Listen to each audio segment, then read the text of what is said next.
Hello friends, welcome to the channel. ഇന്ന് ഞാൻ വന്നിരിക്കുന്നത് പുതിയ ഓഫറോ കിറ്റോ ഒന്നും കൊണ്ടല്ല. ഈ ഒരു വീഡിയോയിൽ നമ്മൾ ഉദ്ദേശിക്കുന്നത് ഗിയർ വയർ എന്ന് പറഞ്ഞാൽ ഏതാണ് ആക്ച്വൽ ഗിയർ വയർ എന്ന് ഒരുപാട് പേർക്കുള്ള സംശയമാണ്. ഗിയർ വയർ എന്നാണോ അതിൻ്റെ പേര്, അതോ കോപ്പർ വയർ എന്നാണോ അങ്ങനെ ഒരുപാട് സംശയങ്ങളുണ്ട്.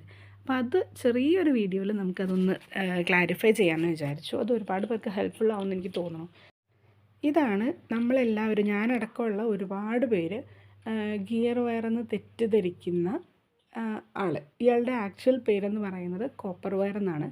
ഇതാണ് നമ്മളെല്ലാവരും തന്നെ ഹെയർ വെയിൻ ഉണ്ടാക്കാനും അതുപോലെ ബീഡ്സും സ്റ്റോൺസൊക്കെ നമ്മൾ ഹെയർ ബാൻഡിൽ ഇങ്ങനെ ചുറ്റിയൊക്കെ ചെയ്യുന്ന ടൈപ്പ് ഹെയർ ബാൻഡ്സ് ചെയ്യില്ലേ, അങ്ങനെയൊക്കെ ചെയ്യുന്ന സമയത്ത് നമ്മൾ കോമൺ ആയിട്ട് യൂസ് ചെയ്യുന്ന ഐറ്റമാണ് കേട്ടത്. ഇതിൽ എഴുതിയിരിക്കുന്നത് ശ്രദ്ധിച്ച് നോക്കുക. ഇതിൻ്റെ പേര് ഇമ്പോർട്ടഡ് ജ്വല്ലറി ഡെഡിക്കേറ്റഡ് കോപ്പർ എന്നാണ്.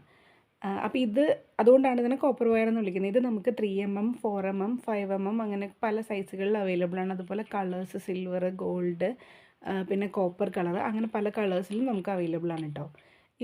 ഇങ്ങനെ ഇതിൻ്റെ ആ ഒരു ലോക്ക് പോലൊരു സംഭവമുണ്ട്. അവിടെ അതിങ്ങനെ ചുമ്മാ ചുറ്റി വെച്ചേക്കും, അത് വിട്ടു പോരാതിരിക്കണം. അവിടെ നമ്മൾ അഴിച്ചു കഴിഞ്ഞാൽ നമുക്ക് ഈസി ആയിട്ട് അത് വലിച്ചെടുക്കാൻ പറ്റും. അത് എങ്ങനെ വേണമെങ്കിലും ഫ്ലെക്സിബിളായിട്ട് നമുക്ക് യൂസ് ചെയ്യാനും പറ്റും. ഇതാണ് കേട്ടോ ഇപ്പോൾ ഞാൻ കാണിക്കുന്നതാണ് സാക്ഷാൽ ഗിയർ വയർ. ഇത് നമ്മൾ ഹെയർ വെയിൻ ഉണ്ടാക്കാനോ അല്ലെങ്കിൽ ഈ നേരത്തെ പറഞ്ഞ പോലെ ഹെയർ ബാൻഡ് ഉണ്ടാക്കാനോ ഒന്നും അതിങ്ങനെ കോമൺ ആയിട്ട് യൂസ് ചെയ്യുന്ന ഒരു ഐറ്റം അല്ല. ഇത് ശരിക്കും പറഞ്ഞു കഴിഞ്ഞാൽ ജ്വല്ലറി ഒക്കെ ഉണ്ടാക്കാൻ, ഇപ്പോൾ നമുക്ക് ചെയിനോ അല്ലെങ്കിൽ ബ്രേസ്ലെറ്റ് അങ്ങനെയുള്ള കുറച്ച് സാധനങ്ങളൊക്കെ ഉണ്ടാക്കാൻ വേണ്ടിയിട്ടാണ് ഇത് നമ്മൾ കോമൺ ആയിട്ട് യൂസ് ചെയ്യുന്നത്. നിങ്ങൾ അടുത്ത് വെച്ച് നോക്കുമ്പോൾ മനസ്സിലാവും. അതൊരു എന്താ പറയുക, ഒരു ത്രെഡ് പോലെയാണ് കേട്ടോ ഇരിക്കുന്നത്.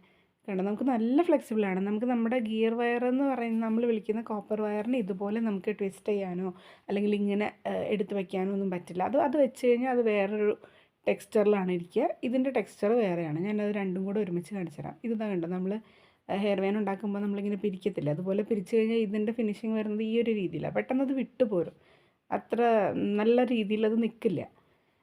ഇതിൻ്റെ തന്നെ നമുക്ക് സിൽവറും ഗോൾഡും വേറെ കളേഴ്സും ഒക്കെ അവൈലബിൾ ആണ്. ഇങ്ങനെയാണ് സിൽവറിൻ്റെ ഒരു ഫിനിഷിങ്ങിൽ വരുന്നത്. കണ്ടോ, ഈ ഒരു രീതിയിലാണ് കേട്ടത് വരിക. അപ്പോൾ സിൽവർ ഉണ്ട്, ഗോൾഡ്. ഇപ്പോൾ എൻ്റെ കയ്യിൽ സിൽവറും ഗോൾഡും ആണ് ഉള്ളത്. അപ്പോൾ ഞാൻ രണ്ടിൻ്റെയും ഇത് ഒന്ന് അടുപ്പിച്ച് വെച്ച് കാണിച്ചു തരാം. ഇതും കൂടെ കേട്ടോ, ഗിയർ വയറും അതുപോലെ കോപ്പർ വയറും ഒരുമിച്ച് വെച്ച് കാണിച്ചു തരാം. അപ്പോൾ ഇതാണ് നമ്മൾ ആദ്യം എടുത്തതുപോലത്തെ കോപ്പർ വയർ. ഓക്കെ, ബിഗിനേഴ്സിന് പെട്ടെന്ന് ഇത് കോപ്പർ വയറും ഗിയർ വയറും എങ്ങനെ തിരിച്ചറിയാൻ പറ്റും എന്ന് ചോദിച്ചു കഴിഞ്ഞാൽ നമുക്കത് കാണുമ്പോൾ അറിയാം. കോപ്പർ വയർ ആണെന്നുണ്ടെങ്കിൽ അതിൽ 0.3mm അല്ലെങ്കിൽ 0.4 0.5 അങ്ങനെ സൈസ് എഴുതിയിട്ടുണ്ടാവും. ഗിയർ വയറിലാവുമ്പോൾ അങ്ങനെ എഴുതിയിട്ടുണ്ടാവില്ല. പിന്നെ രണ്ട് റോളും കാണാൻ കുറച്ച് വലിപ്പം ഉണ്ടാവുന്നത് ഗിയർ വയർ ആയിരിക്കും, കോപ്പർ വയറിന് കുറച്ച് സൈസ് കുറവായിരിക്കും. അതിന് വേണ്ടിയിട്ടാണ് രണ്ടും കൂടെ ഒരുമിച്ച് വെച്ച് കാണിക്കുന്നത്. ഇനി ഞാൻ അതിൻ്റെ തിക്നെസ് കാണിച്ചു തരാം. ഇതിലെൻ്റെ കയ്യിൽ ഈ ലെഫ്റ്റ് സൈഡിൽ ഇരിക്കുന്നതാണ് ഗിയർ വയർ. ഇതിപ്പോൾ ഞാൻ പൊക്കി കാണിക്കുന്നതാണ് കേട്ടോ കോപ്പർ വയർ. അപ്പോൾ നമ്മളത് ജസ്റ്റ് ഒന്നിങ്ങനെ ഒന്ന് അമർത്തി കൊടുത്തു കഴിഞ്ഞാൽ അത് ഏത് ഷേപ്പിലാണോ നമ്മൾ വെക്കുന്നത് അതേ രീതിയിൽ തന്നെ നിൽക്കും. പക്ഷേ ഗിയർ വയർ എന്ന് പറയുമ്പോൾ അങ്ങനെയല്ല. അതുകൊണ്ടാണ് നമുക്കത് ജ്വല്ലറി ചെയ്യാനാണ് കുറച്ചുകൂടി യൂസ് ചെയ്യുന്നതെന്ന് പറഞ്ഞത്. അതാകുമ്പോൾ നല്ല ഫ്ലെക്സിബിളായിട്ട് നമുക്ക് കിടക്കും, നല്ല പെട്ടെന്ന് പൊട്ടിപ്പോവൊന്നുമില്ല കേട്ടോ. അതുകൊണ്ടാണ് നമ്മൾ ഈ ഒരു ത്രെഡ് വെച്ചിട്ട് അല്ലെങ്കിൽ ഗിയർ വയർ വെച്ചിട്ട് നമ്മൾ ജ്വല്ലറീസ് കൂടുതലായിട്ടും ചെയ്യുന്നത്. ഇനി നമ്മൾ ഹെയർ വെയിൻ ചെയ്യാനായിട്ട് പിരിക്കുന്നത് പോലെ രണ്ട് ത്രെഡും പിരിച്ച് കാണിച്ചു തരാം. അതായത് ഗിയർ വയറും കോപ്പർ വയറും ഞാനിങ്ങനെ ഫോൾഡ് ചെയ്ത് കാണിച്ചു തരാം. അത് ഞാൻ ഗിയർ വയറാണ് കേട്ടോ പിരിച്ച് കാണിക്കുന്നത്. അപ്പോൾ അത് ഞാനിതാ പിരിച്ച് കഴിഞ്ഞിട്ട് നമുക്കത് കാണുമ്പോൾ പിരിച്ചതിൻ്റെ ആ ഒരു ഫീല് നമുക്ക് നന്നായിട്ട് കിട്ടില്ല. പിന്നെ ഞാൻ കോപ്പർ വയർ ഇതുപോലെ പിരിക്കുന്നുണ്ട് കേട്ടോ. അപ്പോഴേക്കും മറ്റേത് അഴിഞ്ഞു പോയിട്ടുണ്ട് താഴെ വെച്ചിട്ട്. കോപ്പർ വയർ വൺസ് നമ്മളത് പിരിച്ച് കഴിഞ്ഞ് താഴെ വെച്ചാലോ ഒന്നും അത് വിട്ടൊന്നും പോവില്ല കേട്ടോ.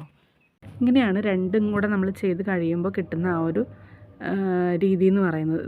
ഗിയർ വയർ നമുക്ക് ഇതുപോലെ വളയ്ക്കാൻ പറ്റില്ല. ഇപ്പം ഞാൻ ആദ്യമേ വളച്ചത് കോപ്പർ വയറായിരുന്നു, ഗിയർ വയറാണ് രണ്ടാമത് ചെയ്തത്. അത് പെട്ടെന്ന് തന്നെ അത് അമർത്തിയതിൻ്റെ ആ ഒരു ഇതിൽ മാത്രം നിൽക്കുന്നത്. പക്ഷെ മറ്റേതിൻ്റെ ആ ഒരു ഷേപ്പ് കണ്ടില്ലേ, നമ്മളതിന് ഏത് രീതിയിലാണോ ശരിയാക്കി വയ്ക്കുന്നത് അത് അതേ രീതിയിൽ തന്നെ നിൽക്കും. അതുകൊണ്ടാണ് ഹെയർ വെയിൻ ചെയ്യാനൊക്കെ കൂടുതലും ഇത് യൂസ് ചെയ്യുന്നത്.